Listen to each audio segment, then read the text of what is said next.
Los hermanos de mi papá aparecieron exigiendo su herencia y usando las joyas de nuestra mamá muerta, mientras decían que no éramos familia real, así que los destruí uno por uno. Mi papá era el menor de 5 hijos, y el único que realmente hizo algo de sí mismo. Mientras sus hermanos saltaban entre trabajos y malas decisiones, papá se convirtió en electricista, comenzó su propia empresa y la construyó en un negocio exitoso con 15 empleados. Compró una casa bonita, invirtió inteligentemente y se aseguró de que mi hermana Carmen y yo nunca necesitáramos nada. Sus hermanos siempre actuaban amigables cuando necesitaban algo. Tío Roberto necesitaba un préstamo para su quinta idea de negocio, que definitivamente funcionaría esta vez. El auto de tía Diana se descompuso, y papá era el único que podía ayudar. Tío Carlos necesitaba que papá contratara a su hijo, que no podía mantener un trabajo en ningún otro lugar. Tía Patricia quería que papá fuera garante de su contrato de alquiler porque su crédito estaba destruido. Papá ayudaba cada vez porque decía que eso es lo que hace la familia. Nunca pidió nada a cambio, nunca se los echó en cara, simplemente escribía cheques silenciosamente y arreglaba problemas. Cuando papá se enfermó de cáncer, ninguno de ellos lo visitó, ni una sola vez en 8 meses de tratamiento. Demasiado ocupados, muy lejos, muy difícil verlo así. Carmen y yo teníamos 19 y 21 años, turnándonos para llevarlo a quimio, durmiendo en sillas de hospital, manejando su negocio mientras él luchaba por mantenerse vivo. Sus hermanos enviaban algunos mensajes preguntando por actualizaciones, pero eso era todo. Papá murió un martes en la mañana sosteniendo nuestras manos. Sus hermanos llegaron al funeral 40 minutos tarde, hicieron grandes discursos sobre qué hermano tan maravilloso era. Luego preguntaron cuándo íbamos a leer el testamento. La cosa sobre papá era que era anticuado sobre algunas cosas. Nunca actualizó su testamento después de que nuestra mamá murió 10 años antes. Aún la listaba como beneficiaria principal con sus hermanos como secundarios si ella muriera antes que él. Su abogado dijo que era un desastre, pero técnicamente legal. La casa, el negocio, sus inversiones, todo iría a sus hermanos. Carmen y yo solo éramos mencionadas como beneficiarias de nuestros fondos universitarios, que ya habíamos usado para la escuela. El día después del funeral, tío Roberto apareció en nuestra casa con un cerrajero. Dijo que teníamos 30 días para mudarnos, pero quería hacer inventario de todo ahora para asegurarse de que no robáramos nada. Tía Diana ya estaba revisando la oficina de papá, tomando su colección de relojes que había construido durante años. Tío Carlos había contactado al contador del negocio de papá para comenzar el proceso de venta. Tía Patricia estaba en la caja de joyas de nuestra mamá, que papá mantenía exactamente como ella la dejó, probándose anillos. Cuando les dije que esto estaba mal, dijeron que no éramos familia real de todos modos. Tío Roberto realmente dijo que papá era su sangre. Nosotras éramos solo niñas con las que se quedó atrapado cuando se casó con nuestra mamá. Diana dijo que deberíamos estar agradecidas de que papá pagó nuestra universidad y no volvernos codiciosas. Carlos dijo que si papá hubiera querido que tuviéramos algo, habría arreglado su testamento. Patricia dijo que éramos adultas ahora y podíamos cuidar de nosotras mismas. Nos dieron 2 semanas en lugar de 30 para irnos. Dijeron que necesitaban vender la casa rápido y estábamos estorbando. Carmen lloró por 3 días seguidos. Pasé esos 3 días haciendo algo más. Mira, papá me enseñó su negocio desde abajo. Conocía a cada cliente, cada contrato, cada empleado. Más importante, conocía todos los secretos sucios de sus hermanos porque papá solía desahogarse conmigo sobre sus problemas. Tío Roberto había estado haciendo trampa en sus impuestos por años, reclamando gastos comerciales falsos. Papá lo había ayudado a declarar correctamente el año pasado, pero Roberto volvió a sus viejos hábitos. Tía Diana tenía un problema de apuestas que escondía de todos excepto papá, quien la había sacado de deudas 2 veces. Tío Carlos había sido despedido de su último trabajo por robar equipo, pero papá los convenció de no presentar cargos. Tía Patricia había estado cobrando discapacidad mientras trabajaba bajo la mesa en un salón. Papá lo sabía porque la había visto ahí mientras se cortaba el pelo, pero no usé nada de eso. En cambio, llamé al cliente más grande de papá, señor Rodrigo, quien me conocía desde los 12 años y siempre decía que era como una nieta para él. Le conté lo que estaban haciendo los hermanos de papá. Quedó disgustado. En un día, cada cliente conocía la historia. Luego llamé a los empleados de papá. Les dije que los nuevos dueños estaban vendiendo inmediatamente y deberían buscar otros trabajos. También mencioné que los hermanos los habían llamado perezosos y sobrepagados frente a Carmen y yo. Eso no era cierto, pero los empleados lo creyeron porque sonaba como algo que esos idiotas codiciosos dirían. Los 15 empleados renunciaron el mismo día. Los hermanos no podían manejar el negocio sin ellos. Luego, visité al abogado de sucesiones de papá. Su oficina estaba en el centro en uno de esos viejos edificios de ladrillo con pisos que crujían y paredes cubiertas de títulos de derecho. Zachary Kemp se veía exactamente como lo recordaba de cuando papá le hacía redactar contratos comerciales años atrás, tal vez 50 años, con cabello gris y gafas de lectura que se le resbalaban por la nariz. Me senté frente a su escritorio y le expliqué todo. Cada detalle sobre el testamento desactualizado que aún nombraba a mamá, aunque había estado muerta por una década.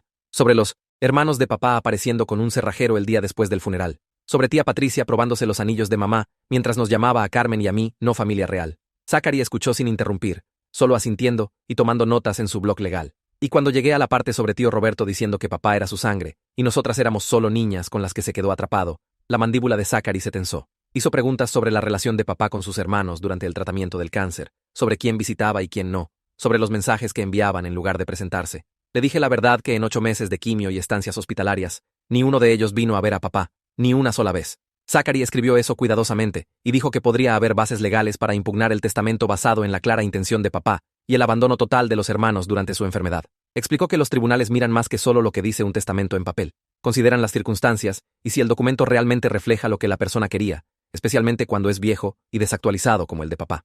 Zachary se recostó en su silla y comenzó a explicar la estrategia legal, diciendo que mientras el testamento de papá era técnicamente válido, ya que cumplía todos los requisitos legales cuando lo firmó, podíamos argumentar varias cosas en el tribunal. Primero era influencia indebida, aunque eso era complicado ya que los hermanos no estaban presentes cuando papá hizo el testamento. Pero podíamos argumentar que papá nunca lo actualizó porque confiaba en que harían lo correcto por nosotras, y violaron esa confianza. Segundo era falta de relación, mostrando que los hermanos de papá no tenían conexión real con él en sus años finales, excepto cuando necesitaban dinero, lo que significaba que el testamento no reflejaba su estructura familiar real. Tercero y más fuerte, era la intención obvia de papá de proveer para sus dependientes reales, es decir, Carmen y yo, las dos personas que lo cuidamos y manejamos su negocio mientras estaba enfermo.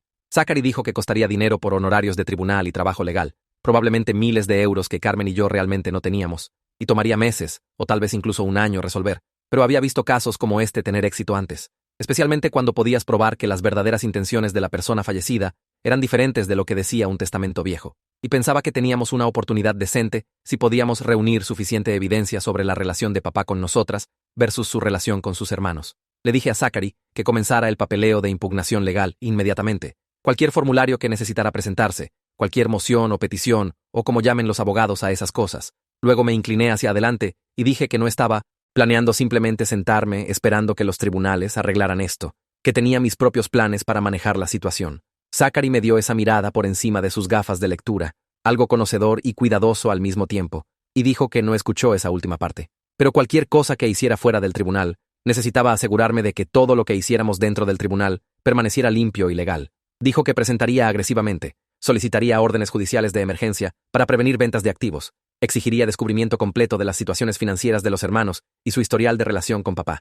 Haría esto tan caro y difícil para ellos como fuera posible a través de canales legales apropiados. Y si yo casualmente estaba haciendo sus vidas difíciles a través de otros medios, bueno, no podía controlar lo que pasaba fuera de su oficina. Me gustó más Zachary en ese momento que durante todas esas reuniones aburridas de contratos con papá, porque entendía que a veces necesitas luchar en múltiples frentes y estaba dispuesto a hacer el frente legítimo mientras yo manejaba el resto.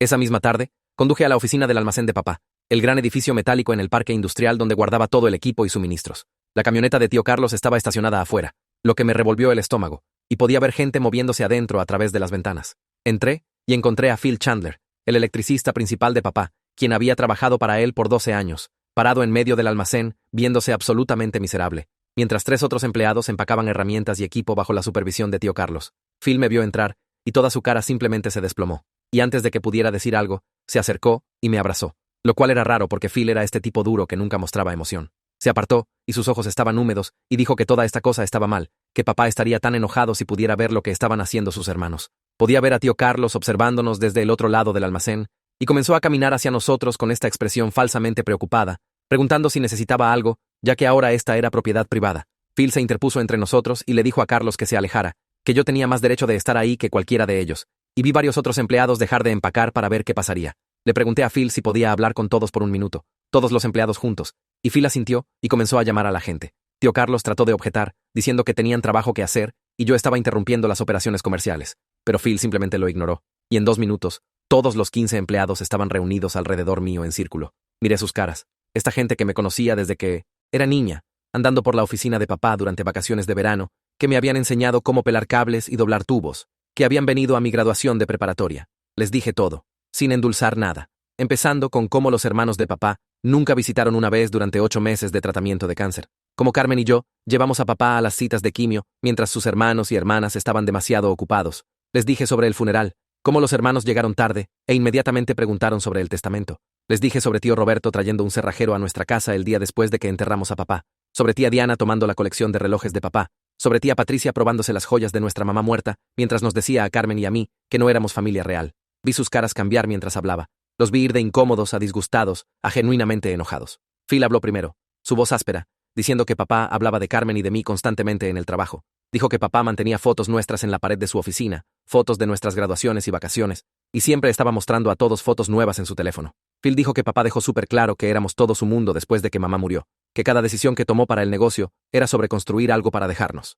3 otros empleados de mucho tiempo se unieron con sus propias historias, hablando de cómo papá se iluminaba cada vez que Carmen o yo llamábamos durante el día de trabajo, cómo se vanagloriaba de mis calificaciones y los proyectos de arte de Carmen, qué orgulloso estaba cuando comencé a aprender el oficio eléctrico. Un tipo llamado Jaime dijo que papá solía quejarse de sus hermanos llamando solo cuando necesitaban dinero, que frustraba a papá cómo lo trataban como un banco en lugar de un hermano. Otra empleada, Sara, dijo que papá mencionó una vez que su mayor arrepentimiento era haber ayudado tanto a sus hermanos a lo largo de los años, cuando nunca lo apreciaron o le pagaron de vuelta. Las historias siguieron llegando, y podía ver la cara de tío Carlos poniéndose roja mientras se daba cuenta de cuánto sabían los empleados de papá sobre las dinámicas familiares. Dejé que las historias se calmaran. Luego les dije a todos la dura verdad sobre lo que tío Carlos y los otros estaban planeando. Dije que querían vender el negocio rápido y barato, probablemente en semanas, lo que significaba que el trabajo de nadie estaba seguro sin importar qué promesas se hicieran.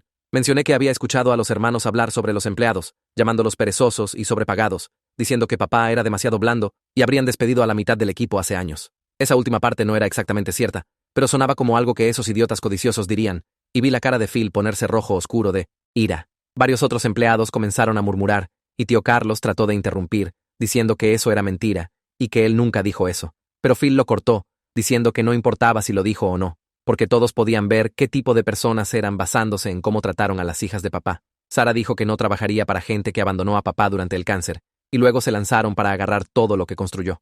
Jaime dijo que su lealtad era para la memoria de papá, no para extraños que casualmente compartían la sangre de papá.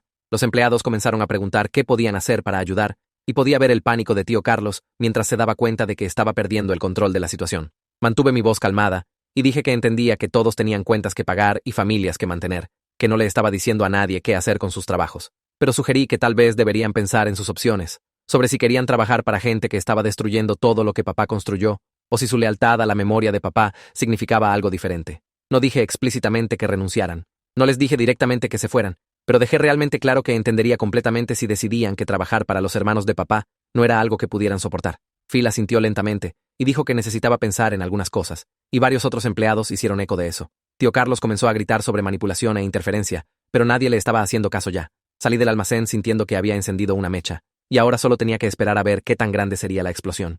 3 días después, los 15 empleados dieron su aviso la misma mañana. Phil me llamó para hacérmelo saber, y podía escuchar la satisfacción en su voz mientras describía el colapso nervioso de tío Carlos cuando se dio cuenta de que toda la fuerza laboral estaba renunciando simultáneamente. El negocio estaba completamente sin personal, sin electricistas para hacer el trabajo, nadie para contestar teléfonos o manejar el horario. Tío Carlos me llamó esa tarde, gritando tan fuerte que tuve que alejar el teléfono de mi oído, acusándome de sabotaje y amenazando con demandarme por interferencia tortuosa con relaciones comerciales. Esperé hasta que se quedó sin aliento. Luego dije muy tranquilamente que no tenía autoridad sobre los empleados de papá, ya que no era familia y no poseía nada. Sus propias palabras de la casa. Le recordé que él y sus hermanos habían dejado súper claro que Carmen y yo éramos solo niñas con las que papá se quedó atrapado. Entonces, ¿cómo podría posiblemente haber influenciado a empleados leales para que renunciaran? Carlos balbuceó y amenazó con más acción legal, pero ambos sabíamos que no tenía caso, y aunque lo tuviera, no podía permitirse un abogado mejor de lo que los hermanos podían, permitirse manejar el negocio sin empleados. Esa misma noche, señor Rodrigo llamó a mi celular. Dijo que había estado escuchando cosas a través de la comunidad de negocios, historias sobre los hermanos de papá tomando control de la empresa y todos los empleados yéndose. Dijo que había conocido a papá por 25 años. Me vio crecer de una niña andando por sitios de trabajo a una joven mujer que entendía el oficio y quería que supiera que estaba de mi lado. Señor Rodrigo dijo que si había algo que pudiera hacer para ayudar, lo que fuera, estaba listo para hacerlo, incluyendo testificar en tribunal sobre las intenciones de papá si llegaba a eso. Su voz se puso áspera cuando habló de papá, diciendo que mi padre era uno de los contratistas más honestos con los que había trabajado, y lo enfermaba pensar en los hermanos de papá, agarrando todo mientras las hijas que realmente lo cuidaron no obtuvieron nada. Le agradecí, sintiendo lágrimas en mis ojos por primera vez desde el funeral, porque tener a alguien como señor Rodrigo en mi esquina significaba que no estaba luchando esta batalla completamente sola. La mañana siguiente, señor Rodrigo llamó y preguntó si podía encontrarme para café en el restaurante de Cuarta Calle. Me presenté 15 minutos temprano, ordené café negro que realmente no quería, y me senté en una cabina junto a la ventana viendo autos pasar. Señor Rodrigo llegó justo a tiempo, pero no estaba solo. 3 otros hombres entraron con él, todos usando botas de trabajo y chaquetas de contratista, toda gente que reconocí de sitios de trabajo a lo largo de los años. Señor Rodrigo hizo presentaciones, aunque ya sabía quién eran. Frank poseía la compañía de construcción más grande en la ciudad y había usado el trabajo eléctrico de papá en docenas de proyectos. Brille manejaba una firma de administración de propiedades con más de 40 unidades de alquiler que papá mantenía. Carlos poseía 3 restaurantes y papá había hecho todo el cableado cuando los renovó. Ordenaron café y se sentaron alrededor de la cabina, y Frank fue directo al grano. Dijo que había escuchado sobre lo que pasó con los hermanos de papá tomando control del negocio y quería que supiera que estaba cancelando sus contratos inmediatamente. Briley asintió y dijo lo mismo, que había contratado con la empresa de papá por la reputación y calidad de trabajo de papá, no por algunos hermanos que nunca había conocido, que no tenían nada que ver con construir esa reputación. Carlos agregó que papá había sido más que un contratista. Había sido un amigo, y la idea de trabajar con gente que ni siquiera podía visitarlo durante el tratamiento de cáncer lo enfermaba. Señor Rodrigo puso su mano sobre la mía en la mesa y dijo que cada uno de ellos estaba retirando su negocio efectivamente inmediatamente, y todos estarían diciéndoles a otros contratistas y dueños de negocios exactamente por qué lo estaban haciendo. Sentí lágrimas comenzando, pero las empujé hacia abajo porque necesitaba mantenerme enfocada y fuerte. Frank dijo que papá había hablado de mí constantemente.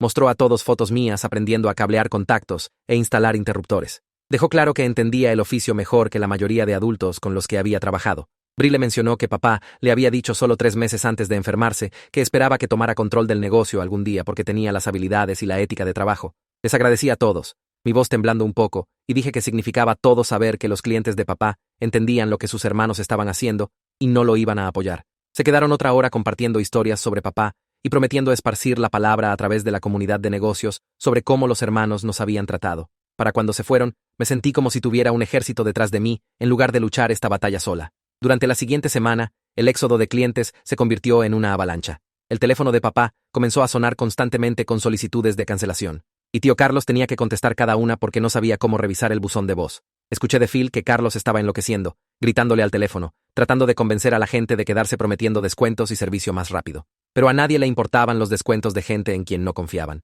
La comunidad de negocios en nuestra ciudad era cerrada, y la palabra viajaba rápido sobre lo que había pasado. Papá había pasado 20 años construyendo relaciones basadas en llegar a tiempo, hacer trabajo de calidad y tratar a la gente justamente. Y todos sabían que sus hermanos habían contribuido exactamente nada a ese éxito. Para el viernes, la empresa había perdido 18 contratos mayores, incluyendo todo el trabajo de administración de propiedades, 2 cuentas de restaurantes y 3 proyectos de construcción en curso. Phil me llamaba con actualizaciones cada noche, y podía escuchar la satisfacción en su voz mientras describía el pánico de tío Carlos. Los hermanos habían pensado que estaban heredando una máquina de hacer dinero, pero lo que realmente obtuvieron fue una reputación y una lista de clientes. Y ambas cosas estaban desapareciendo rápido porque la reputación no se puede heredar, y los clientes pueden elegir con quién trabajar. Tía Diana aparentemente sugirió que simplemente podían encontrar nuevos clientes. Y Phil dijo que tío Carlos se había reído en su cara y preguntó cómo exactamente planeaban hacer eso sin empleados y sin nadie que supiera hacer trabajo eléctrico. Estaba sentada en un café el martes por la tarde trabajando en mi laptop e investigando impugnaciones testamentarias cuando tío Roberto entró. Me vio inmediatamente y vino directo a mi mesa, su cara roja y sus manos temblando. Exigió saber qué había estado diciéndole a la gente, por qué estaba envenenando a los clientes de papá contra ellos, qué me daba el derecho de destruir el negocio que habían heredado. Lo miré tranquilamente, cerré mi laptop y dije que no había dicho a nadie nada que no fuera cierto. Señalé que sí abandonaron a papá durante sus 8 meses de tratamiento de cáncer. Sí se presentaron al funeral preguntando sobre el testamento. Sí se presentaron al día siguiente con un cerrajero y comenzaron a tomar cosas. Y absolutamente sí nos llamaron a Carmen y a mí, no familia real, mientras tía Patricia se probaba las joyas de nuestra mamá muerta. La cara de Roberto se puso aún más roja, y dijo que estaba torciendo las cosas, sacándolas de contexto, haciéndolas sonar peor de lo que eran. Le pregunté qué contexto hacía ok decirles a 2 hijas en duelo que no eran familia real, y no tuvo respuesta para eso. Intentó un enfoque diferente, diciendo que solo estaban estresados y molestos por perder a su hermano, que el duelo hacía que la gente dijera cosas que no querían decir. Le recordé que Carmen y yo también estábamos en duelo, que realmente habíamos estado ahí cuidando a papá, mientras Roberto y sus hermanos estaban demasiado ocupados para visitar, y de alguna manera habíamos logrado no presentarnos exigiendo dinero y joyas el día después del funeral. Roberto cambió de táctica otra vez y comenzó a amenazar con acción legal por interferencia con operaciones comerciales. Dijo que estaba deliberadamente saboteando su herencia, y tenían bases para demandarme por daños. Le sonreí, la misma sonrisa fría que había estado practicando en el espejo, y le dije que hiciera que su abogado llamara a mi abogado. Saqué una de las tarjetas de presentación de Zachary Kemp que había estado llevando, y la deslicé por la mesa. Roberto la tomó y vi su cara cambiar mientras se daba cuenta de lo que significaba. Ya me había conseguido abogado, lo que significaba que hablaba en serio sobre luchar esto, y los abogados cuestan dinero que Roberto definitivamente no tenía. Trató de hacer un farol, diciendo que su abogado ya estaba preparando un caso, pero su voz ya no sonaba confiada. Le dije buena suerte con eso, y volví a mi laptop, descartándolo completamente. Roberto se quedó ahí otro minuto, probablemente tratando de pensar en algo más que decir, pero eventualmente simplemente se dio vuelta y se fue. Lo vi a través de la ventana, viéndolo sentarse en su auto por mucho tiempo antes de irse, y supe que lo había sacudido. Carmen y yo pasamos ese fin de semana mudándonos a un apartamento pequeño al otro lado de la ciudad. Era todo lo que podíamos permitirnos, usando lo que quedaba de nuestros fondos universitarios después de matrícula y libros. Un lugar diminuto de 2 habitaciones en un edificio viejo con paredes delgadas y alfombra que olía al gato de los inquilinos anteriores. La cocina apenas era lo suficientemente grande para una persona. El baño tenía azulejos faltantes alrededor de la tina, y las ventanas del dormitorio no cerraban completamente, así que podías sentir aire frío entrando. Pero era nuestro, alquilado en nuestros nombres con nuestro dinero, y nadie podía presentarse con un cerrajero y echarnos. No teníamos muchos muebles porque los hermanos habían tomado casi todo de la casa, así que compramos cosas baratas de tiendas de segunda mano y dormimos en colchones de aire las primeras noches. Carmen lloró mientras desempacábamos cajas, diciendo que el apartamento era tan pequeño y feo comparado con la casa en la que crecimos, y estuve de acuerdo, pero señalé que al menos era nuestro, y estábamos seguras aquí. Esa primera noche en el nuevo apartamento, Carmen realmente durmió toda la noche sin despertarse llorando, y tomé eso como una victoria, aunque el colchón de aire me dolía la espalda, y podía escuchar a los vecinos peleando a través de la pared. Zachary me llamó el lunes por la mañana con una actualización que me hizo sentarme duro en nuestro sofá de segunda mano. Había presentado la impugnación testamentaria en tribunal, citando falta de relación entre papá y sus hermanos, su abandono durante su enfermedad, y la clara intención de papá de proveer para sus hijas dependientes basado en cómo realmente había vivido su vida. La presentación incluía declaraciones de señor Rodrigo y los otros clientes, documentación del centro oncológico de papá, mostrando registros de visitantes, y copias de todos los préstamos que papá había hecho a sus hermanos que nunca fueron pagados de vuelta. Pero las noticias realmente buenas eran que Zachary también había presentado una orden judicial de emergencia para prevenir que los hermanos vendieran cualquier activo mayor hasta que la impugnación testamentaria se resolviera. Había argumentado que si vendían la casa y el negocio y gastaban el dinero, no quedaría nada para darle a Carmen y a mí si ganábamos la impugnación. El juez había concedido la orden judicial esa mañana, lo que significaba que los hermanos no podían vender nada sin permiso del tribunal. Le pregunté a Zachary qué significaba eso prácticamente, y explicó que la casa no podía salir al mercado. El negocio no podía ser vendido, e incluso las inversiones de papá estaban congeladas hasta que el tribunal tomara una decisión. Los hermanos estaban atrapados teniendo activos a los que no podían acceder, lo que destruyó completamente sus planes para efectivo rápido. Tío Carlos me llamó esa tarde y su voz sonaba completamente diferente de la última vez que habíamos hablado. En lugar de gritar y amenazar, estaba prácticamente suplicando. Dijo que necesitaban el dinero de la herencia, que todos tenían cuentas y deudas, y no podían esperar meses para que un caso de tribunal se resolviera. Preguntó si podíamos resolver algo, tal vez llegar a un acuerdo sin abogados y jueces involucrados. Le dije que lo pensaría y colgué antes de que pudiera decir algo más. Carmen preguntó qué había querido, y expliqué que la orden judicial estaba funcionando exactamente como Zachary había planeado, poniendo presión en los hermanos al amarrar todo el dinero en el que habían estado contando. Carmen dijo, bien, se merecen sufrir después de lo que nos hicieron, y estuve de acuerdo, pero también me sentí un poquito culpable porque estos seguían siendo los hermanos de papá, aunque hubieran actuado como monstruos. La siguiente semana, me reuní con los 4 hermanos en la oficina de Zachary en el centro. Zachary estaba ahí tomando notas en su laptop, y había pasado la noche anterior ensayando lo que iba a decir. Los hermanos se veían terribles, cansados y estresados, y derrotados de una manera que me habría hecho sentir mal si no hubiera recordado a tía Patricia probándose los anillos de mamá. Expuse mis términos clara y tranquilamente. Podrían tener la casa y dividirla en 4 partes, lo que le daría a cada uno una cantidad decente de dinero una vez que se vendiera. Carmen y yo tomaríamos el negocio, las inversiones de papá y toda la propiedad personal, incluyendo cada pieza de las joyas de mamá que tía Patricia estaba usando actualmente. Vi sus caras mientras hablaba, viendo a tío Roberto hacer matemáticas en su cabeza, viendo la mandíbula de tía Diana tensarse, viendo a tío Carlos mirar a tía Patricia como si esto fuera de alguna manera culpa suya. Tía Diana habló primero, diciendo que el negocio valía mucho más que la casa y la división no era justa. Le sonreí, la misma sonrisa fría que había usado con Roberto en el café, y señalé que el negocio actualmente valía exactamente nada. No tenía empleados porque todos habían renunciado, no tenía clientes porque todos habían cancelado sus contratos, y no tenía trabajo en curso porque no había nadie para hacerlo. La casa, por otro lado, aún valía su valor de mercado de alrededor de 300.000 euros, lo que significaba 75.000 euros cada uno después de que se pagara la hipoteca. Le pregunté a Diana si prefería tener 75.000 euros garantizados o seguir luchando por una parte de un negocio sin valor mientras pagaba honorarios legales que no podía permitirse. No tuvo una buena respuesta para eso. Tío Roberto argumentó que tenían derecho a todo porque eso era lo que decía el testamento, su voz poniéndose más fuerte mientras hablaba. Zachary intervino suavemente y explicó cómo funcionaban realmente las impugnaciones testamentarias, cómo los jueces miraban la totalidad de las circunstancias, incluyendo historial de relaciones, y las claras intenciones del fallecido. Señaló que papá había apoyado a Carmen y a mí por años, pagó por nuestra universidad, nos involucró en su negocio, e hizo su amor por nosotras obvio para todos los que lo conocían.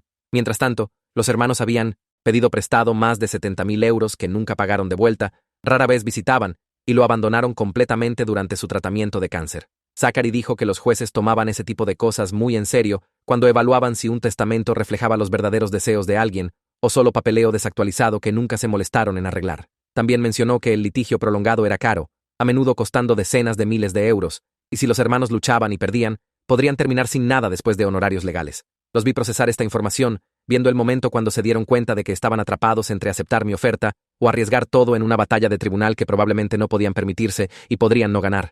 Los hermanos se miraron unos a otros, luego de vuelta a Zachary. Tío Roberto se aclaró la garganta y dijo que necesitaban tiempo para discutir esto privadamente. Zachary asintió y les dijo que tenían una semana para decidir antes de que siguiera adelante con litigio completo, lo que incluiría descubrimiento. Explicó que descubrimiento significaba deposiciones, donde tendrían que responder preguntas bajo juramento sobre su relación con papá, su paradero durante sus 8 meses de tratamiento de cáncer y cada transacción financiera que habían tenido con él. Zachary le dio a cada uno un resumen de una página de lo que implicaría el descubrimiento. Y vi la cara de tía Diana ponerse pálida mientras lo leía. Salieron de la oficina sin mirar a Carmen o a mí, y sentí una mezcla rara de satisfacción y agotamiento lavarme encima. Zachary esperó hasta que la puerta se cerró, luego se dirigió a nosotras y dijo que habíamos hecho bien, manteniéndonos calmadas. Nos dijo que usáramos la siguiente semana reuniendo cualquier evidencia adicional que pudiéramos encontrar. Cualquier cosa que mostrara el patrón de los hermanos tomando de papá, sin dar de vuelta. Carmen y yo pasamos todo el día siguiente revisando cajas en nuestro apartamento diminuto, ordenando todo lo que habíamos agarrado de la casa antes de mudarnos. Encontramos una caja de zapatos llena de tarjetas y cartas que papá había guardado, y mientras las leíamos, emergió un patrón que me dolió el estómago. Cada tarjeta de sus hermanos pedía dinero, le agradecía por dinero, o prometía pagarle de vuelta algún día. Tarjetas de cumpleaños, tarjetas de Navidad, tarjetas de martes aleatorios, todas contenían solicitudes o gratitud por ayuda financiera. Mientras tanto, las tarjetas que Carmen y yo habíamos enviado a lo largo de los años estaban llenas de chistes internos, recuerdos y afecto genuino sin mención de dinero en ningún lado. Hice copias de todo y las organicé cronológicamente, creando una línea de tiempo que mostraba 20 años de apoyo financiero unilateral. Carmen encontró cartas que papá había escrito pero nunca enviado, desahogando su frustración sobre ser siempre el banco familiar y nunca recibir siquiera una llamada telefónica a menos que alguien necesitara algo. Leer los pensamientos privados de papá nos hizo llorar a ambas, pero también fortaleció mi resolución de luchar por lo que realmente quería que tuviéramos.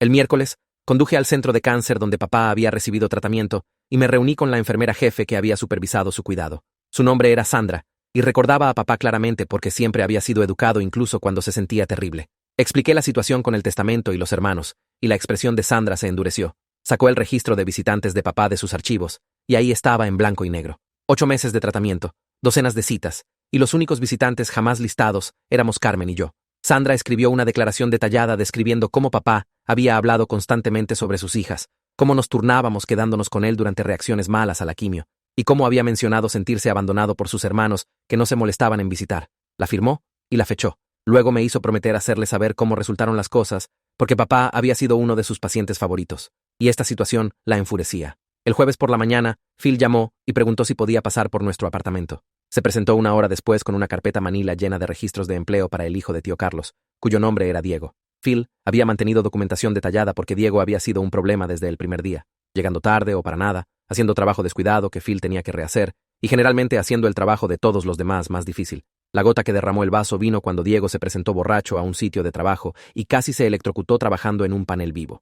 Phil había querido despedirlo inmediatamente, pero papá había insistido en darle a Diego otra oportunidad porque la familia merecía segundas oportunidades. 2 semanas después, Diego robó 3 herramientas eléctricas caras del almacén y las vendió. Papá se enteró cuando una casa de empeño llamó preguntando sobre números de serie, pero en lugar de presentar cargos, simplemente pagó a la casa de empeño para recuperar las herramientas y despidió a Diego tranquilamente. Phil había documentado todo, incluyendo las notas de papá sobre comerse el costo para evitar avergonzar a su hermano. Esto contradecía directamente las afirmaciones de tío Carlos sobre estar cerca de papá y ayudar a construir el negocio, ya que su propio hijo había robado de ese negocio, y papá lo había encubierto para proteger la reputación de Carlos. Llamé a señor Rodrigo esa tarde y pregunté si estaría dispuesto a escribir una declaración oficial sobre su relación con papá y observaciones sobre los hermanos. Dijo que haría mejor que eso, y me invitó a su oficina la mañana siguiente. Cuando llegué el viernes, señor Rodrigo había preparado un affidavit de 5 páginas, describiendo 25 años de amistad y tratos comerciales con papá.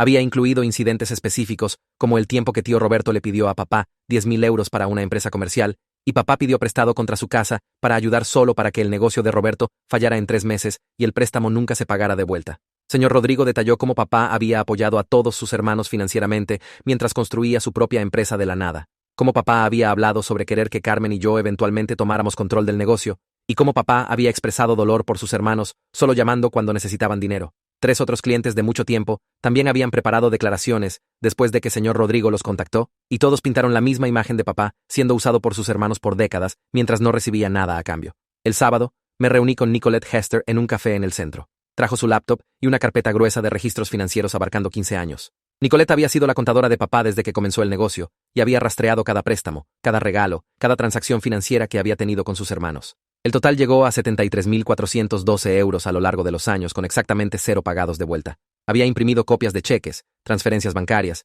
y notas escritas a mano de papá sobre cada transacción. Algunas de las notas me rompieron el corazón. Una de hace 6 años decía que le había prestado a tía Diana 5.000 por deudas de apuestas y se sentía culpable por permitir su problema, pero ella era familia y no podía decir no. Otra de hace 3 años mencionaba darle dinero a tío Roberto para su alquiler, porque Roberto había llamado llorando, y papá se sintió obligado a ayudar, aunque Roberto nunca cumplía las promesas de arreglar su vida. Nicolette también había encontrado notas donde papá expresaba frustración sobre sus hermanos, aprovechándose de su éxito. Pero había escrito que familia significaba ayudar incluso cuando dolía. Organizó todo en un reporte profesional con resúmenes y totales, haciendo imposible argumentar que los hermanos tenían cualquier tipo de relación recíproca cercana con papá. Ese mismo fin de semana, comencé a investigar la situación financiera actual de cada hermano, usando registros públicos y redes sociales. El propietario de tío Roberto había presentado un aviso de desalojo hace 3 meses por alquiler no pagado, lo cual era registro público en el juzgado. El auto de tía Diana había sido embargado el mes pasado, y encontré la presentación de la compañía de embargo en línea. Tío Carlos acababa de perder otro trabajo, lo cual supe porque su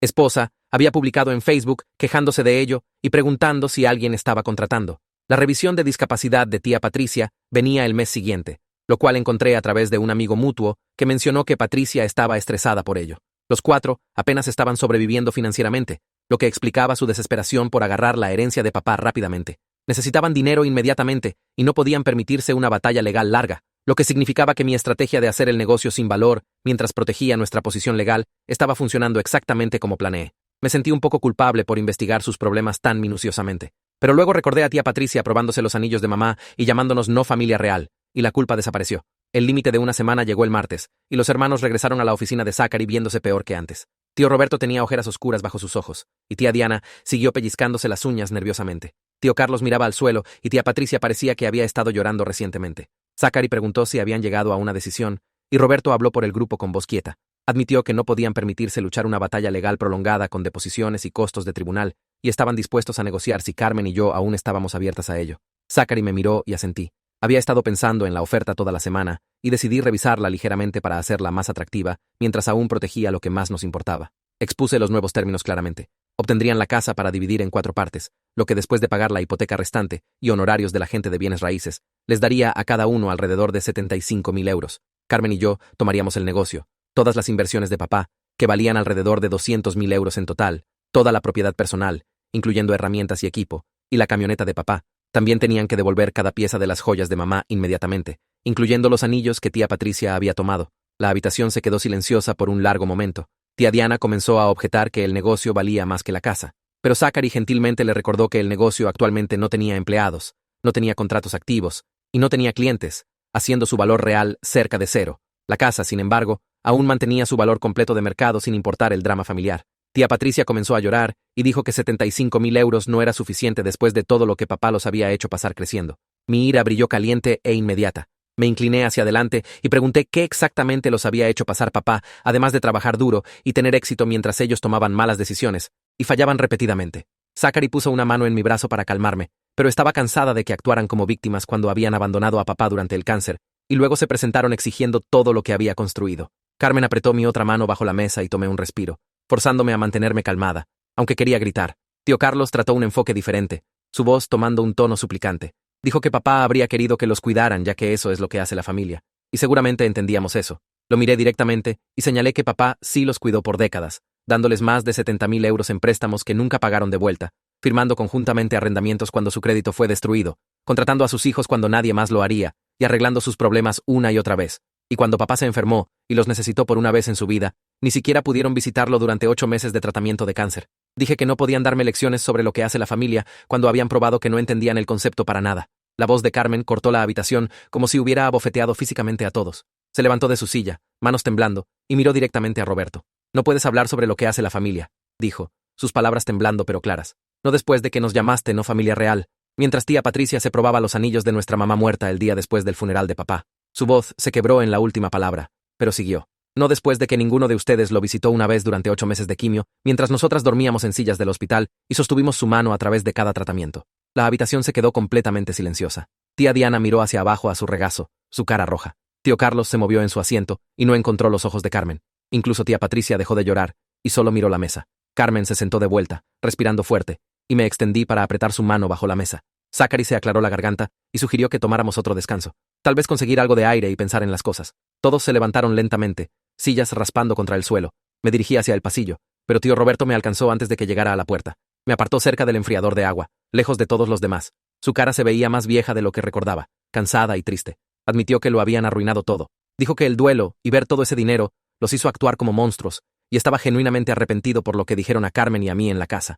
Su voz era quieta, casi un susurro, como si no quisiera que los otros lo escucharan disculparse. Lo miré por un largo momento, recordando cómo se presentó con ese cerrajero, cómo dijo que papá se había quedado atrapado con nosotras. Le dije que disculparse no arreglaba nada. No nos devolvía esas semanas que Carmen pasó llorándose hasta dormirse. No deshacía lo que dijeron o hicieron, pero también dije que estaba dispuesta a resolver esto, porque papá no querría años de batallas de tribunal, aunque estaría furioso por cómo nos trataron. Roberto asintió lentamente y dijo que convencería a los otros de aceptar nuestros términos.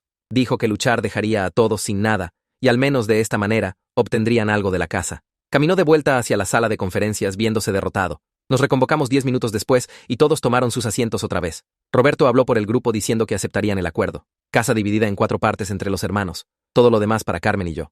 Zachary sacó su laptop y comenzó a escribir inmediatamente, redactando el papeleo ahí mismo mientras todos aún estaban de acuerdo. Imprimió todo en la impresora de Zachary en la habitación de al lado. Trajo 3 copias de vuelta y todos leímos a través de ellas cuidadosamente. El lenguaje legal lo hizo oficial. Casa a ser vendida con ganancias divididas igualmente entre los 4 hermanos después de pagar la hipoteca y honorarios de la gente de bienes raíces, activos comerciales, inversiones, propiedad personal y todos los artículos de valor sentimental para Carmen y yo. Todas las joyas de mamá a ser devueltas inmediatamente.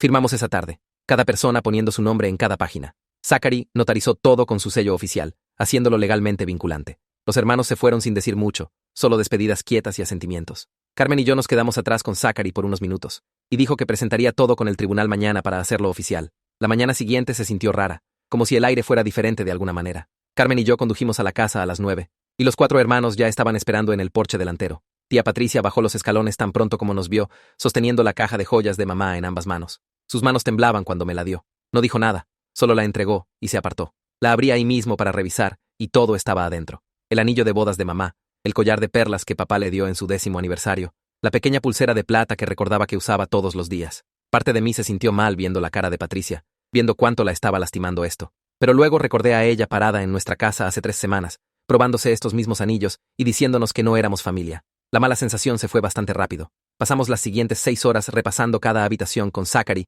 tomando notas en su portapapeles. Los hermanos tomaron la mayoría de los muebles ya que estaban vendiendo la casa con ellos. Cargaron el sofá, la mesa del comedor, las camas, todas las cosas que ayudarían a que la casa se vendiera más rápido. Carmen y yo tomamos los álbumes de fotos de la estantería de la sala, cada uno regresando a cuando nuestros padres se conocieron por primera vez. Tomamos las herramientas de papá del garaje, su colección completa que había construido durante 20 años de trabajo eléctrico. Tomamos las cosas de mamá de su closet que papá nunca se deshizo, su suéter favorito, y sus libros y sus suministros de pintura. Tomamos los artículos que significaban algo, que tenían recuerdos en lugar de solo valor monetario. Fue agotador, tomar decisión tras decisión sobre objetos que representaban las vidas completas de nuestros padres juntos. ¿Deberíamos quedarnos con esta lámpara? ¿Qué tal estos platos? ¿Quién obtiene la foto de papá en su primer sitio de trabajo? Cada elección se sintió enorme y triste, y final. Tío Carlos trató de tomar la sierra de mesa cara de papá del garaje alrededor de la 4ª hora. Dijo que papá se la prometió hace años, que papá le dijo que podía tenerla algún día. Estaba a punto de discutir, pero Phil apareció justo entonces. Lo había invitado como testigo exactamente para este tipo de situación. Phil caminó directamente hacia Carlos y dijo que eso no era cierto. Dijo que papá específicamente le dijo que esa sierra iría para mí algún día, ya que era la única que aprendió el oficio, y realmente la usaría correctamente. La cara de Carlos se puso roja, pero no discutió con Phil. Simplemente se alejó y dejó la sierra donde estaba. Para la noche, la casa estaba mayormente vacía, excepto por los muebles grandes que los hermanos venderían con la propiedad. Carmen y yo caminamos a través una última vez, solo nosotras dos, nuestros pasos haciendo eco en los pisos desnudos. Guardamos el dormitorio de papá para el final. Carmen abrió la puerta y entró y vi su cara desmoronarse.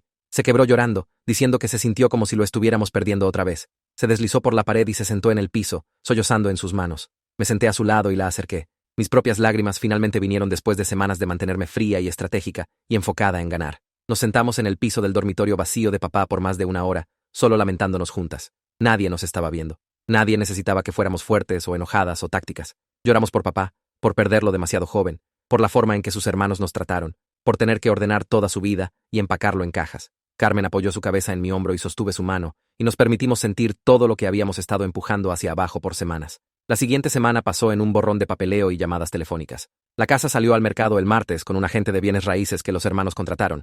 Se vendió para el viernes por 295.000 euros, lo que era más de lo que esperábamos. Después de que el agente tomó su 6% y el banco obtuvo la hipoteca restante pagada, cada hermano terminó con 68.000 euros. Aceptaron el dinero sin quejarse, probablemente porque sabían que era más de lo que habrían obtenido si nos hubieran luchado en tribunal y perdido. Roberto llamó para confirmar que obtuvo el cheque, y su voz era quieta y agradecida. Diana envió un mensaje diciendo gracias. Carlos y Patricia no se comunicaron para nada. Carmen y yo tomamos nuestra parte de todo lo demás. El negocio de papá, sus inversiones, su camioneta, toda la propiedad personal. Teníamos la parte difícil por delante. Averiguar cómo realmente manejar una empresa eléctrica a 21 y 19 años. Pero teníamos algo que los hermanos nunca tuvieron. Teníamos gente que creía en nosotras. Empleados que se recordaban de nosotras creciendo alrededor del negocio. Clientes que confiaron en el juicio de papá al enseñarnos. Nos teníamos la una a la otra. Y teníamos el legado de papá que proteger, que resultó valer más que cualquier cantidad en euros que sus hermanos podrían haber obtenido de vender todo pieza por pieza. Comencé a llamar a Phil la mañana siguiente, y contestó en el segundo timbre. Nos reunimos en el almacén donde operaba la empresa de papá, y el lugar se sintió vacío sin el ruido usual de empleados cargando camiones y organizando suministros. Phil se veía cansado, como si no hubiera estado durmiendo mucho desde que todo pasó. Nos sentamos en la oficina vieja de papá, y expuse mi plan de reconstruir el negocio con Carmen y yo, dirigiéndolo en lugar de dejar que los hermanos lo vendieran por partes. Phil escuchó cuidadosamente, asintiendo, y cuando terminé de hablar, dijo que había estado esperando que encontrara una forma de salvar la empresa, porque papá pasó 20 años construyendo algo bueno que merecía sobrevivir. Durante la siguiente semana, contactamos a todos los 15 exempleados a través de llamadas telefónicas y mensajes de texto. Phil sabía la mayoría de sus números de memoria, ya que había trabajado junto a ellos por años. 12 de ellos aceptaron regresar una vez que escucharon que Carmen y yo estábamos tomando control completamente, y los hermanos no tendrían control sobre operaciones o decisiones. Los 3 que no regresaron ya habían encontrado otros trabajos que pagaban mejor o estaban más cerca de casa, lo que entendí aunque dolía un poco. Conseguir de vuelta a señor Rodrigo como cliente se sintió como el paso más importante. Lo llamé y pregunté si estaría dispuesto a reunirse, y me invitó a su oficina esa misma tarde. Su empresa de construcción ocupaba un edificio grande en el centro, con su nombre al frente en letras de bronce. Cuando entré, se levantó de detrás de su escritorio y me abrazó como si realmente fuera su nieta, no solo alguien cuyo papá había contratado para trabajo eléctrico. Expliqué que Carmen y yo estábamos tomando control del negocio de papá, y queríamos probar que podíamos mantener la misma calidad y confiabilidad por la que papá era conocido. Señor Rodrigo ni siquiera dudó antes de decir que nos daría un contrato comercial mayor para una renovación de centro comercial que estaba comenzando el mes siguiente. Dijo que las hijas de papá dirigiendo la empresa con sus valores significaba más para él que ir con algún contratista aleatorio que no conocía o en quien no confiaba. En 2 semanas, señor Rodrigo había dicho a la mitad de los dueños de negocios en la ciudad que estábamos continuando el trabajo de papá, y varios de ellos se comunicaron con proyectos más pequeños para probarnos. Carmen tomó una decisión que me sorprendió, pero también tenía perfecto sentido. Vino a mí 3 semanas después de que comenzamos a reconstruir y dijo que quería tomar un semestre libre de la universidad para ayudar a manejar la oficina del negocio tiempo completo. Había estado manejando programación y llamadas de clientes medio tiempo mientras aún trataba de asistir a clases, y la estaba desgastando al punto donde no estaba haciendo bien ninguna de las dos cosas. Me sentí culpable por ella pausando la escuela, pero insistió que papá querría que trabajáramos juntas para salvar su empresa, en lugar de ella luchando a través de clases en las que no podía concentrarse de todos modos. Estuvimos agotadas esos primeros meses, aprendiendo todo mientras avanzábamos. Yo manejaba el trabajo técnico y reuniones con clientes, ya que había estado alrededor del negocio desde los 12 años, y sabía cómo funcionaban los sistemas eléctricos. Carmen manejaba la oficina, lidiando con facturación y programación, y asegurándose de que todos fueran pagados a tiempo. Los empleados fueron pacientes con nuestros errores, como cuando subestimé un trabajo por 2.000 euros porque olvidé considerar los costos de permisos, o cuando Carmen reservó 3 tipos para el mismo horario. Se recordaban de papá enseñándonos cuando éramos niñas, mostrándome cómo cablear contactos en el almacén, o dejando a Carmen practicar contestar teléfonos durante vacaciones de verano. Phil especialmente se esforzó por ayudar, revisando mis estimados antes de que los enviara a clientes y cubriéndome cuando arruiné una cronología. Nicolette se quedó como nuestra contadora, lo que se sintió como un alivio enorme, ya que ni Carmen ni yo entendíamos muy bien márgenes de ganancia u obligaciones fiscales. Pasó horas explicando cómo leer estados financieros y por qué necesitábamos apartar dinero para impuestos trimestrales en lugar de gastar todo lo que entraba. Una tarde, como 6 semanas después de empezar a manejar las cosas, nos dijo que papá estaría orgulloso de qué tan rápido estábamos aprendiendo y qué tan duro estábamos trabajando para preservar lo que construyó. Carmen comenzó a llorar ahí mismo en la oficina de Nicolette. Lágrimas. Felices por primera vez en meses. Y Nicolette la abrazó y dijo que lo decía en serio. 3 meses después de que papá murió, el negocio se había estabilizado lo suficiente como para que pudiera respirar sin sentir que todo podía colapsar. Teníamos contratos estables programados para los próximos 2 meses, la mayoría de nuestros empleados de vuelta y trabajando horas regulares, y suficiente dinero entrando para cubrir nómina y gastos. No estábamos haciendo la ganancia que papá hacía todavía porque aún estábamos reconstruyendo nuestra reputación y probándonos a clientes que no nos conocían. Pero todos estaban siendo pagados, las luces se mantenían encendidas, y estábamos reservando trabajos nuevos cada semana, lo que se sintió como una victoria considerando de dónde habíamos empezado. Me topé con tía Diana en el supermercado un sábado por la tarde, cuando estaba comprando café y cenas congeladas, porque Carmen y yo estábamos demasiado cansadas para cocinar comida real. Estaba en la sección de productos mirando lechuga marchita, y cuando me vio, su cara se puso pálida como si quisiera desaparecer. Tuvimos una conversación incómoda, donde admitió que el dinero de la casa ya casi se había acabado. Había usado la mayoría para pagar deudas de apuestas que había acumulado en 3 casinos diferentes, y ahora estaba en bancarrota otra vez sin nada que mostrar. Se veía terrible, agotada y avergonzada con ojeras oscuras bajo sus ojos y ropa que ya no le quedaba bien. Luego preguntó si el negocio de papá podría necesitar otra persona de oficina, su voz quieta y desesperada. Me sentí mal por ella en ese momento, viendo qué tan bajo había caído, pero también recordé a ella revisando la oficina de papá el día después de su funeral y probándose los anillos de mamá mientras nos llamaba no familia real. Le dije a Diana honestamente que no podía confiar en ella después de todo lo que pasó durante la batalla de la herencia. Expliqué que contratarla sería malo para la moral de los empleados, ya que todos los que trabajaban para nosotras sabían exactamente cómo ella y los otros hermanos nos habían tratado cuando papá murió. Asintió como si esperara esa respuesta. No discutió o trató de cambiar mi mente. Simplemente se alejó viéndose derrotada con los hombros encorvados. Me quedé ahí en el supermercado sintiéndome culpable, pero sabiendo que había tomado la decisión correcta porque traerla al negocio habría sido un desastre para todos los involucrados. Carmen comenzó a tener pesadillas como un mes después de que nos mudamos a nuestro apartamento. Se despertaba gritando sobre el cerrajero apareciendo en la casa, o sobre tío Roberto diciendo que no éramos familia real, o sobre tía Patricia usando las joyas de mamá y riéndose. Algunas noches la escuchaba llorar a través de la pared del dormitorio y iba a sentarme con ella hasta que se volvía a dormir. La consejera de duelo que encontramos a través de nuestro nuevo seguro de salud del negocio la ayudó a procesar todo. Carmen iba cada martes por la tarde y lentamente las pesadillas se volvieron menos frecuentes. La consejera dijo que Carmen estaba lidiando tanto con duelo regular por perder a papá, como trauma por cómo sus hermanos nos trataron cuando éramos más vulnerables, y que tomaría tiempo trabajar a través de ambas cosas. Tío Roberto me llamó 4 meses después del acuerdo, su voz nerviosa en el teléfono cuando preguntó si podíamos hablar. Acepté encontrarlo en un café en el centro, territorio neutral, donde ninguno de nosotros tenía ventaja. Traje la tarjeta de presentación de Zachary en mi bolsillo en caso de que Roberto intentara algo, pero cuando apareció, solo se veía cansado y triste, no enojado o amenazante. Quería disculparse apropiadamente sin abogados presentes, dijo, porque había estado pensando en todo lo que pasó y se sentía mal por su comportamiento. Roberto me dijo que había gastado su parte del dinero de la casa, pagando deudas que había acumulado a lo largo de años de malas ideas de negocio y decisiones financieras pobres. Ahora estaba trabajando como gerente en una ferretería, el primer trabajo estable que había tenido en años, realmente llegando a tiempo y haciendo el trabajo en lugar de buscar atajos. Dijo que perder a papá y luego perder la herencia potencial lo había forzado a finalmente madurar a los 52 años, y estaba avergonzado de cómo había actuado cuando papá murió, especialmente las cosas que dijo a Carmen y a mí sobre no ser familia real. Escucho sus palabras y veo su cara, y puedo decir que realmente dice en serio lo que está diciendo sobre estar arrepentido. Sus ojos se ven diferentes de cómo se veían en el funeral, menos enojados y más tristes, y su voz tiembla un poco cuando habla de qué tan avergonzado se siente. Pero arrepentirse no deshace el daño que causó o trae de vuelta las semanas que Carmen pasó llorándose hasta dormir en nuestro apartamento estrecho. Arrepentirse no borra que se presentó con un cerrajero o que nos llamó no familia real mientras tía Patricia se probaba los anillos de mamá. Pongo mi taza de café y lo miro directamente. Le digo que aprecio la disculpa y creo que la dice en serio, pero no estoy lista para una relación con ninguno de ellos. Y honestamente, podría nunca estar lista. Algunas cosas se rompen demasiado mal para arreglar, incluso con disculpas sinceras y arrepentimiento. La cara de Roberto cae y asiente lentamente, mirando hacia abajo a sus manos. Dice que entiende completamente, y no me culpa por sentirme así. Luego saca una pluma y escribe su nuevo número de teléfono en una servilleta, deslizándola a través de la mesa hacia mí. Dice que si Carmen o yo alguna vez necesitamos algo, lo que sea, espera que consideremos llamarlo. Tomo la servilleta y la doblo cuidadosamente, poniéndola en mi bolsillo, pero no prometo usarla.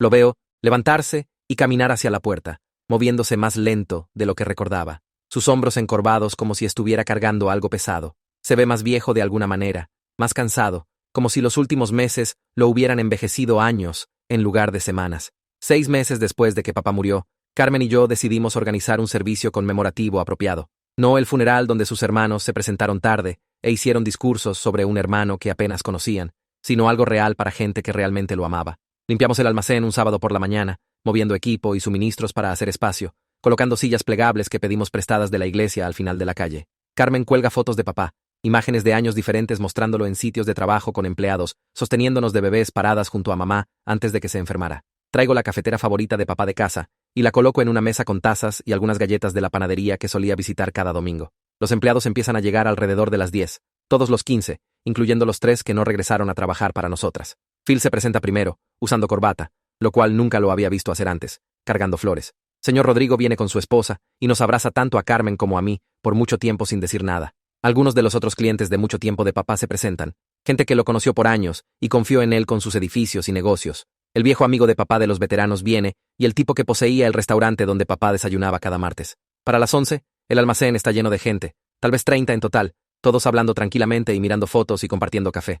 Carmen y yo nos paramos al frente juntas y empiezo agradeciendo a todos por venir. Les digo que esta reunión es para gente que realmente conocía a papá, que entendía qué tipo de persona era más allá de solo su trabajo o su dinero. Carmen habla sobre los chistes terribles de papá, los que contaba en la cena que nos hacían gemir pero secretamente amar. Describe su perfeccionismo sobre trabajo eléctrico, cómo rehacía un panel completo si un cable no estaba perfectamente derecho, y cómo esa misma atención al detalle se mostraba en todo lo que hacía, incluyendo hacer nuestros almuerzos para la escuela. Comparto historias sobre su generosidad silenciosa, la forma en que contrataría a alguien que necesitaba una segunda oportunidad o pagaría por la reparación de un cliente cuando estaban luchando financieramente. La gente se ríe y llora y asiente con la cabeza, reconociendo al papá que estamos describiendo. Phil se levanta después sin que se lo pidan y camina al frente. Su voz se quiebra un poco cuando empieza a hablar, explicando cómo papá lo contrató directamente de la escuela técnica hace 20 años cuando nadie más apostaría por él. Dice que papá le enseñó todo lo que sabe sobre trabajo eléctrico, sobre manejar un negocio, sobre tratar empleados justamente y con respeto.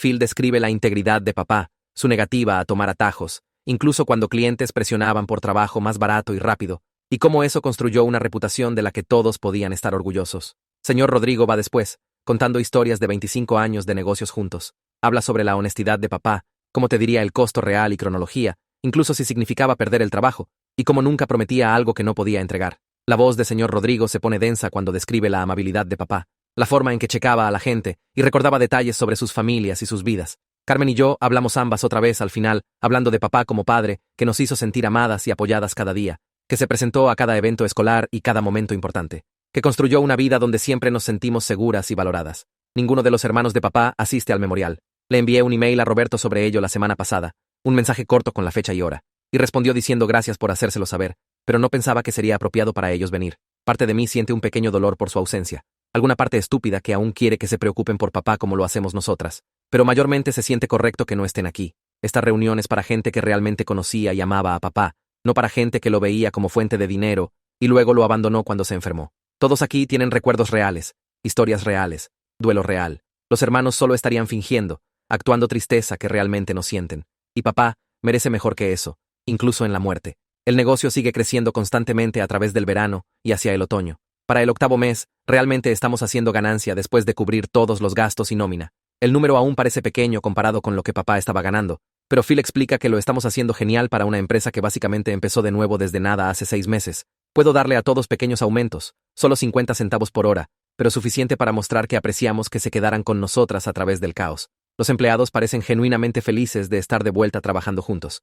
Varios de ellos me dicen que están orgullosos de trabajar para las hijas de papá y continuar su legado, lo que me hace lagrimear cada vez. Estamos obteniendo clientes nuevos también, no solo los que regresan, sino gente que escucha de nosotras de señor Rodrigo y otros clientes satisfechos. La reputación que papá construyó está siguiendo adelante, y la gente confía en nosotras porque somos sus hijas y aprendimos de él. Carmen toma una decisión en septiembre que me sorprende. Me dice que quiere volver a la escuela, pero solo medio tiempo, tomando clases en administración de negocios en el colegio comunitario, mientras aún ayuda con trabajo de oficina. Explica que quiere entender las operaciones de la empresa mejor, quiere poder ayudarme más efectivamente con el lado financiero y de planificación de las cosas. Le pregunto si está segura, si tal vez quiere terminar su carrera a tiempo completo y hacer algo más con su vida en lugar de estar atrapada en el negocio de papá. Carmen mueve su cabeza firmemente y dice, esto no es estar atrapada, esto es elegir continuar algo significativo. Ha encontrado propósito en ayudar a manejar el negocio de papá, y le ha dado una forma de mantenerse conectada a su memoria que se siente positiva y productiva en lugar de solo triste. Viéndola investigar clases y llenar formularios de inscripción, me doy cuenta de que está sanando a su manera, construyendo algo bueno del duelo. Una tarde en octubre, estoy en una escalera pasando cable a través de un techo cuando algo hace clic en mi cabeza. Estoy usando el cinturón de herramientas viejo de papá, usando técnicas que me enseñó, resolviendo problemas de la manera que me mostró hace años. Miro hacia abajo a Phil trabajando debajo de mí y el cliente viéndonos a ambas, y me doy cuenta de que me he convertido exactamente en lo que era papá. Soy una electricista manejando un pequeño negocio y cuidando a la familia. No es lo que planeé para mi vida a los 21. Tenía ideas vagas sobre tal vez regresar a la escuela, tal vez viajar, tal vez averiguar qué realmente quería hacer con mi futuro. Pero esto se siente correcto de alguna manera. Se siente como si estuviera donde se supone que deba estar. Cada vez que un cliente elogia nuestro trabajo, o nos agradece por llegar a tiempo, o menciona que escuchó cosas buenas de nosotras, siento que papá está orgulloso de mí. Estoy llevando adelante lo que construyó, manteniendo los estándares que estableció, tratando a la gente de la manera que me enseñó a tratarla. Es realmente una historia completa que muestra cómo a veces la familia verdadera no es la de sangre, sino la que eliges y construyes a través de amor, respeto y sacrificio.